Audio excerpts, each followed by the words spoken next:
Bienvenidos a un nuevo noticiero del Poder Judicial, un espacio dedicado a revisar las principales informaciones ligadas a la justicia chilena.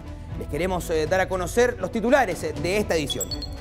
La Corte Suprema dio a conocer los principales problemas que se detectaron en los establecimientos penitenciarios durante las visitas realizadas por los fiscales judiciales durante el 2017. Hace 25 años, el cadáver del coronel Gerardo Hoover apareció en la ribera del río Maipo. En nuestro fallo histórico recordamos su desaparición y muerte. Fue violada en 1984 en una comisaría de Santiago y 33 años después, la Corte Suprema consideró que se trató de un crimen de lesa humanidad. El presidente de la Corte Suprema, Haroldo Brito, dio a conocer un informe elaborado por la Fiscalía Judicial del Máximo Tribunal en donde se dan a conocer los principales problemas detectados en 53 establecimientos penitenciarios visitados durante el año 2017. Cárceles con hasta un 154% de hacinamiento, deficiencias en instalaciones eléctricas, agua y problemas en horarios de alimentación. El lunes 19 de febrero, el presidente de la Corte Suprema, Haroldo Brito, acompañado por el ministro Arturo Prado, hizo un llamado a los distintos órganos del Estado, vinculados con la realidad carcelaria del país, para resolver en conjunto las críticas condiciones en las que se encuentran diferentes recintos penitenciarios. El llamado se hace considerando el deber de la Corte Suprema de dar cumplimiento a su función constitucional de cautelar los derechos fundamentales. La Corte quiere, atendida a esta función constitucional que cumple, quiere llamar a los restantes órganos del Estado vinculados al tema carcelario a sentarse, a conversar, a buscar algunos planteamientos comunes en virtud del deber de coordinación que asiste a todos los órganos del Estado. El presidente de la Corte Suprema aseguró que el informe detalla las graves condiciones en las que se encuentran las personas privadas de libertad. La sobrepoblación llega en algunos recintos hasta el 154%. Además, los reclusos pasan encerrados entre 14 y 16 horas diarias. Incluso, algunos recintos cuentan con acceso a agua solo por algunas horas del día. El informe generó reacciones por parte del gobierno y el ministro de Justicia, Jaime Campos, quien valoró la información entregada por la Fiscalía Judicial. Valoramos la información que nos proporciona la Fiscalía Judicial sobre la materia. Por cierto que no podemos dudar ni controvertir lo que ahí está contenido, ya que es el fruto de su trabajo, de su investigación. Pero la verdad es que no nos sorprende para nada el contenido mismo. La fiscal judicial, Lía Cabello, también subraya la gravedad de los hechos escritos y asegura que no se está cumpliendo con una de las finalidades asignadas a la pena privativa de libertad, que es aquella que consiste en rehabilitar y facilitar la reinserción social de quienes han cometido delitos. Además, recalcó que como país no se está cumpliendo cabalmente con los estándares internacionales suscritos en la Convención de Derechos Humanos, Pacto de San José de Costa Rica. Estamos todos de acuerdo en que el derecho penal es sanción, ¿ya? Y la sanción debe cumplirse, pero debe cumplirse en términos de respeto a la dignidad de las personas, ¿no es cierto?, y alejado de tortura. Y además de eso, propender a la reinserción, ¿no es cierto?, a la rehabilitación. No es posible la rehabilitación y las condiciones son infrahumanas. Así que esto teníamos que ponerlo en conocimiento de las autoridades, Corte Suprema y Ministerio de Justicia. La fiscal judicial asegura que se revisarán las visitas hechas en años anteriores al 2017 y que este año se visitarán los mismos centros penitenciarios además de otros, generando un nuevo informe que será entregado en enero del año 2019. Una mujer fue violada por 2 carabineros en una comisaría de Santiago en marzo de 1984 y en 1995 la Corte Suprema sancionó a los culpables por el delito de violación. El pasado mes de enero y luego de una demanda civil interpuesta por la víctima, el máximo tribunal determinó que el delito no era común, sino que correspondía a un crimen de lesa humanidad, decretando una indemnización por más de 50 millones de pesos para la afectada. fue detenida, humillada, insultada y violada al interior de la primera comisaría de Santiago en 1984. Es el caso de una joven que participaba de una manifestación contra la dictadura de Augusto Pinochet, quien fue llevada contra su voluntad al recinto policial, sufrió un ataque de epilepsia en el calabozo y los uniformados abusaron de ella. La justicia condenó a 2 carabineros por el delito de violación en 1995 en una sentencia de la Corte Marcial que fue confirmada por el máximo tribunal. Pero la Corte Suprema dice, mire, dentro de un contexto de todo lo que ocurrió entre el año 1973 y 1990, hubo también una política sostenida de agresión sexual a personas de un determinado grupo de la población que eran calificadas como contrarias al gobierno militar o, en este caso concreto, una niña que sale a una protesta social en contra del gobierno. Justamente por eso, años después y tras una demanda civil de la víctima, el máximo tribunal judicial reconsideró el hecho como un crimen de lesa humanidad. Yo creo que el fallo es relevante porque reconoce uno de los delitos de mayor, no solo connotación, sino ocurrencia durante la dictadura que sufrieron las mujeres, como fueron los delitos de carácter sexual, en este caso específico la violación, pero que al mismo tiempo es uno de los más escondidos, uno de los que menos se ha hablado. Según el razonamiento de la Corte Suprema, la violación de la joven fue considerada como un crimen de lesa humanidad por la sistematicidad y la regularidad de la acción, es decir, la violación no fue una acción individual ni aislada. Además, el Estado habría facilitado el lugar, las condiciones y el contexto para el hecho. Cuando en forma sistemática y generalizada se ataca a la población civil, se ataca, digamos, prácticamente por actos de inhumanidad que pueden ser torturas, que pueden ser, en este caso, violaciones o abusos sexuales, se estima que si eso forma parte del contexto en el cual yo ataco a ese determinado sector de la población por parte de agentes del Estado, puede ser considerado como delito de lesa humanidad. Los ataques, las agresiones sexuales contra mujeres y en menor medida contra hombres fueron una herramienta de control, fueron una herramienta de represión llevada a cabo por los agentes del Estado durante la dictadura. Más allá de que hayan recibido o no la orden de agredir a esta víctima, ciertamente que sabían del contexto de absoluta impunidad de que iban a gozar al perpetrar este delito, que a la vez, ya teniendo todas las agravantes ya referidas, se suma que lo hacen contra una menor de edad. La legislación establece que, en el caso de que un delito sea considerado como común, rige la prescripción, es decir, se suspende la investigación del hecho. Sin embargo, cuando la acción se considera un crimen de lesa humanidad, es imprescriptible y la persecución puede continuar tanto penal como civilmente. Y esto es importante porque en el marco contexto histórico en que esto se produce, obviamente las posibilidades, primero de reclamar y después de acceder a justicia, era absolutamente imposible en términos reales. Además, de acuerdo a los tratados internacionales de derechos humanos, las víctimas tienen el derecho a obtener la reparación de los perjuicios sufridos por el delito. En este caso, la Corte Suprema ordenó indemnizar a la mujer por más de 50 millones de pesos.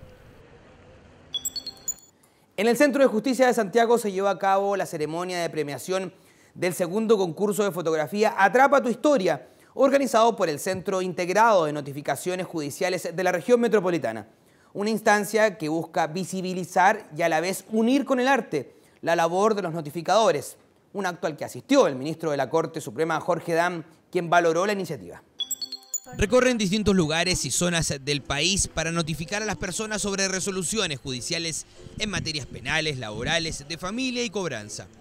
Una labor que ha sido valorada en la ceremonia de premiación del segundo concurso de fotografía Atrapa tu Historia, organizado por el Centro Integrado de Notificaciones Judiciales de la Región Metropolitana.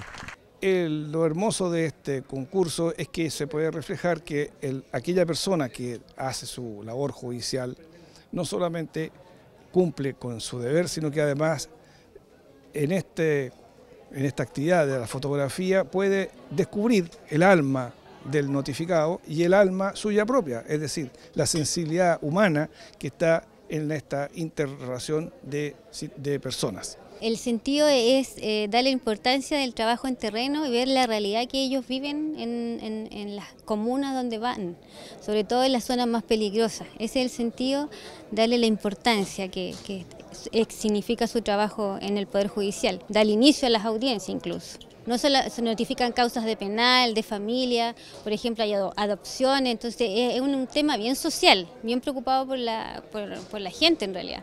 Entonces ellos lo tienen bien considerado. Por eso hacemos este concurso, para que la gente y el Poder Judicial en general vea lo que pasa en terreno. El jurado estuvo encabezado por el ministro de la Corte Suprema, Jorge Dam, y entregó el primer lugar a la fotografía Notificando tan alto como el deber, tomada por Elisa Bravo Figueroa, quien contó detalles de su obra. Me toca notificar la zona lejana de Lo Barnechea, que corresponde a Camino Farellones, Camino Refugio La Rayán, y en este caso la foto que yo tomé corresponde al Camino Refugios de La Rayán, en donde vive no solamente gente así de casa hermosa, sino que también vive gente, por ejemplo, la persona que yo estoy notificando es como tipo ermitaño. Mira, la verdad, yo no saqué esa foto para el concurso, yo esa foto la tomé por el lugar y para mostrársela a mi familia, que vieran donde yo andaba notificando. El segundo lugar del concurso fue para el registro gráfico ¿Y dónde está el número?, del notificador de la zona sur de la región metropolitana, Patricio Arias. Una de las funciones de nosotros es notificar cédula y para ende tenemos que cerciorarnos de que la notificación efectuada sea en la casa y para ello es el número. Eso es la parte teórica, pero en la práctica uno se encuentra con esto. O sea, en las poblaciones es distinto, muchos lugares sin numeraciones, la misma gente borra las numeraciones y ahí está nuestra labor de poder buscar de alguna manera las alternativas para poder llegar a contactar a las personas que son, digamos, que nosotros necesitamos contactar. Y esto enriquece espiritualmente tanto a todos los funcionarios que realizan esta labor y al mismo tiempo encuentran que fuera de su profesionalismo hay un sentido extra que es el plasmarla en esta fotografía. Concurso que seguirá el próximo año debido a la buena participación que tuvo, por lo que en su próxima edición no se descarta que pueda ser a nivel nacional. Declaró por el tráfico ilegal de armas del ejército a Croacia y días después desapareció. El 20 de febrero de 1992 se encontró su cuerpo en la ribera del río Maipo. Recién, en el año 2009, la justicia determinó que se trató de un secuestro y homicidio calificado, protagonizado por agentes de la dictadura. En nuestro fallo histórico de esta semana revisamos el caso del coronel Gerardo Huber. Ya retornada la democracia, en pleno verano de 1992, la prensa nacional volvía a mencionar al ejército en sus portadas por una nueva investigación judicial. El coronel Gerardo Huber Olivares desapareció de la casa donde vacacionaba en el Cajón del Maipo el 29 de enero de ese año y 22 días después, su cuerpo fue encontrado en el río Maipo con el cráneo destrozado. Semanas antes, tuvo que declarar por un misterioso caso de tráfico ilícito de armas a Croacia que involucraba a sus compañeros de armas.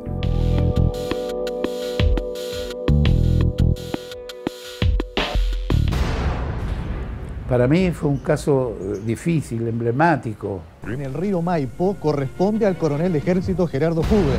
Yo diría especial.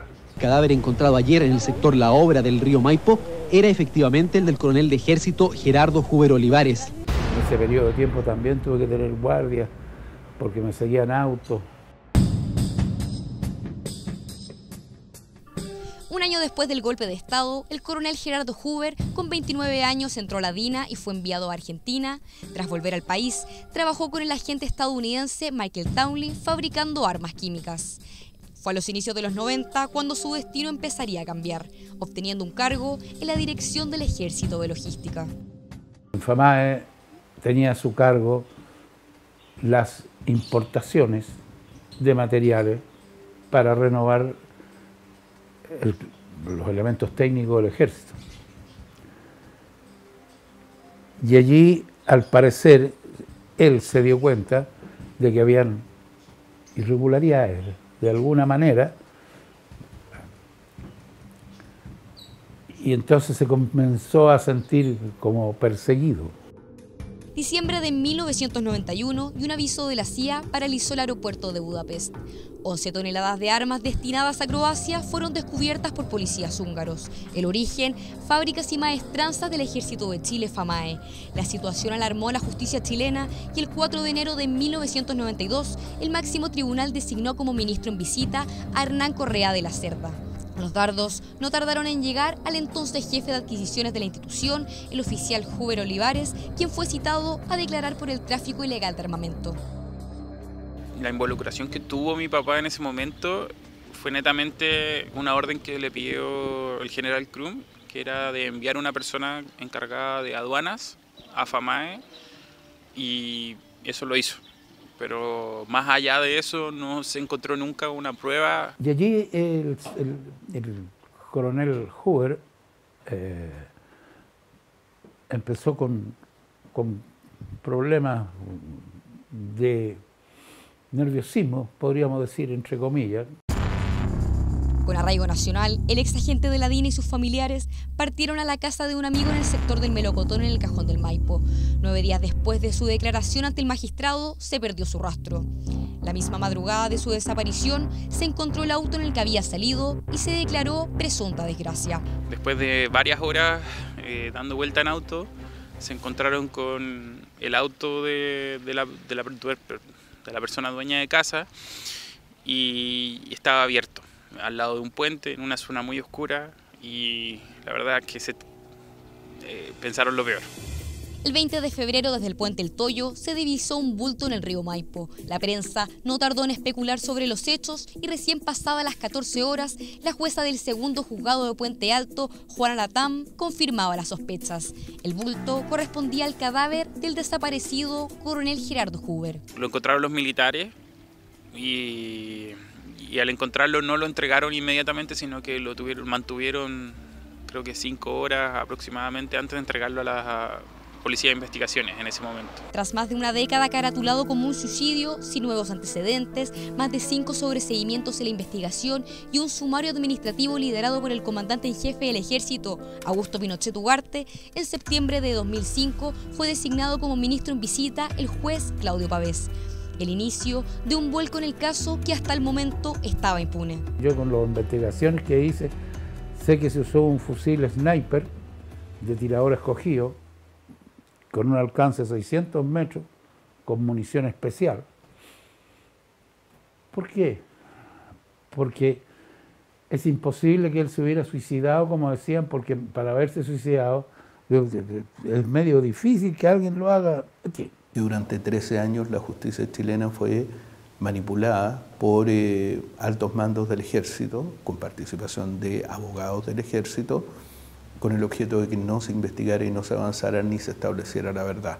Creo que quien dio la instrucción era el general Augusto Pinochet, la instrucción de matar al coronel Huber. Mi papá no era de esas personas. Si bien puede que haya tenido un estrés laboral en ese momento, no era de las personas que podría haber hecho esa acción.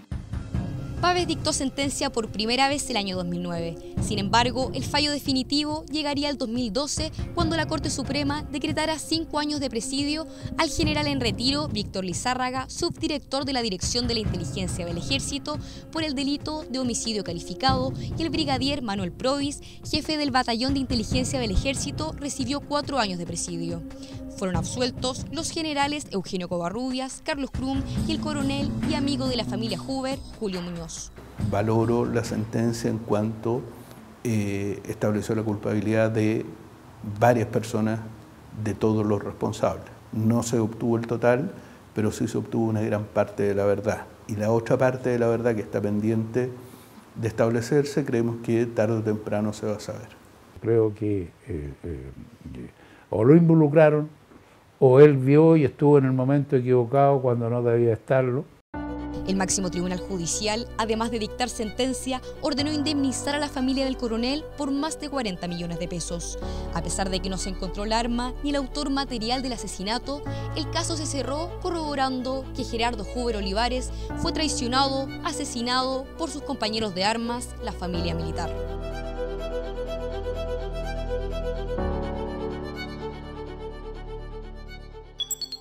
El artículo 276 del Código Procesal Penal establece que un juez de garantía, luego de examinar las pruebas ofrecidas y escuchar a los intervinientes que comparecieron en una audiencia, puede ordenar la exclusión de las pruebas que no considera pertinentes.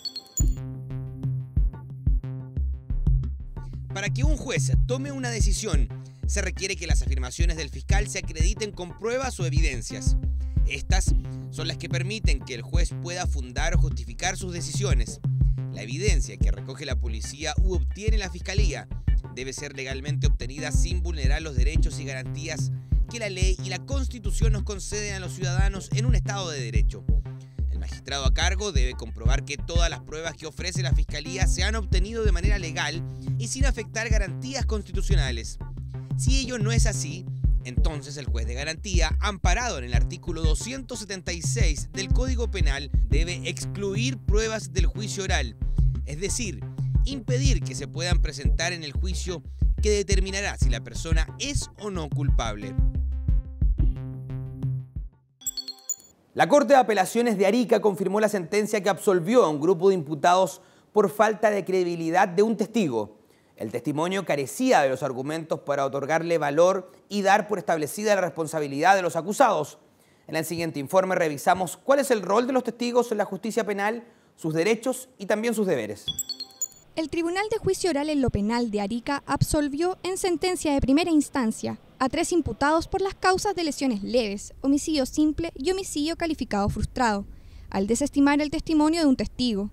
El Ministerio Público intentó revertir esta decisión y pidió un recurso de nulidad, el cual fue rechazado por la Corte de Apelaciones de Arica. Lo que pasó en la especie es que el Tribunal Oral analizó pormenorizadamente la prueba y arribó a una convicción distinta a lo que planteaba un testigo en específico en este caso. Y es por eso que finalmente el Tribunal Oral absuelve de los cargos a los imputados. Casos como el fallo mencionado anteriormente son frecuentes en los juicios del proceso penal, lo que lleva a destacar el rol de los testigos, sus derechos y deberes.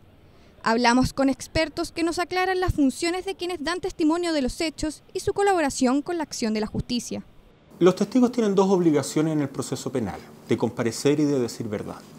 Ahora bien, los testigos son parte de una multiplicidad de pruebas que pueden existir en cada una de las causas y los jueces orales en lo penales son soberanos para finalmente valorar esta prueba. El Código Penal no establece una categoría de testigos, pero los describe como toda persona que tiene información sobre un delito y aquellos que en el proceso penal cumplen un rol fundamental en 2 instancias. Durante la investigación son citados por el Ministerio Público para aportar antecedentes que pueden ser útiles para esclarecer los hechos y luego, en el juicio oral, los testigos son presentados por un fiscal o por el acusado de cometer delito. Patricia Muñoz, gerenta de la División de Atención a las Víctimas y Testigos de la Fiscalía Nacional, aclara que parte de los derechos de las personas que son testigos es el derecho a ser protegido en aquella situación que se considere de riesgo. Lo que la Fiscalía hace es derivar a estas personas a las unidades regionales de atención a víctimas y testigos, que están constituidas por profesionales del área social y del área de la psicología, quienes en definitiva lo que van a hacer es determinar cuál es la situación de riesgo en la que se encuentra ese testigo. Dentro de las medidas de protección, se puede solicitar que él o los testigos declaren a través de un sistema de circuito cerrado, que se evite el contacto directo con el imputado o incluso tener una audiencia privada con los jueces del Tribunal Oral, para que se les explique la situación que se considera de riesgo.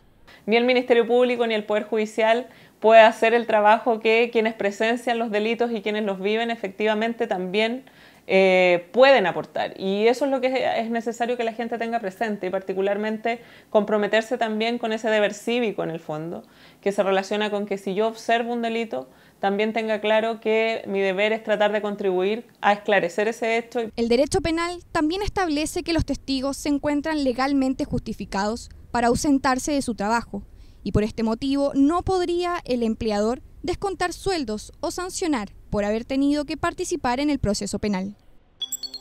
El presidente de la Corte Suprema, ministro Haroldo Brito, se reunió con el presidente y vicepresidente de la Asociación de Magistrados, Álvaro Flores y Alejandro Vera. Tenemos esta y otras informaciones judiciales en la siguiente síntesis. Con la finalidad de tratar diversos temas gremiales, la Asociación Nacional de Magistrados, representados por su presidente Álvaro Flores y su vicepresidente Alejandro Vera, llegaron hasta el Palacio de Tribunales para reunirse con la máxima autoridad de la Corte Suprema, Haroldo Brito, quien los recibió en su despacho por cerca de 40 minutos.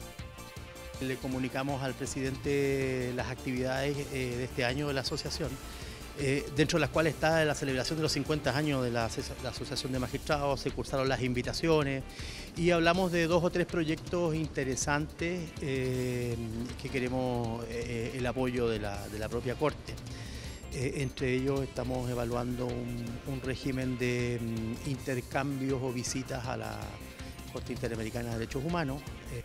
En el diálogo se plantearon un par de actividades culturales y el interés en algunas temáticas con miras a la cuenta pública que realizará el presidente de la Corte Suprema el próximo 1 de marzo.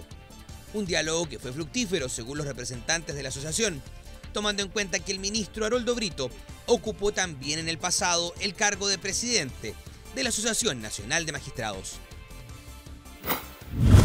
El presidente de la Corte Suprema, Haroldo Brito, recibió en su despacho al superintendente de Insolvencia y Reemprendimiento, Hugo Sánchez, en una reunión que tuvo como primer propósito el saludo protocolar por su designación como máxima autoridad judicial. Felicitarlo por el nombramiento reciente de él y básicamente quería colocarlo al tanto de un convenio que estamos empezando a gestionar con la Corporación Administrativa del Poder Judicial para poder conectar nuestra plataforma tecnológica, que es el boletín concursal, con la plataforma web del Poder Judicial. Un proyecto que va a permitir la intercomunicación de las notificaciones que hacen quienes son fiscalizados a través del sistema de la superintendencia y que esto se vería reflejado de manera instantánea en el Poder Judicial, de acuerdo a lo manifestado por Hugo Sánchez. Hasta acá la revisión de las informaciones de esta edición del canal del Poder Judicial. Nosotros nos despedimos dejándolos invitados, como siempre, a que visiten las diversas plataformas digitales del Poder Judicial y además, por cierto, nuestro sitio web poderjudicialtv.cl. Que estén muy bien.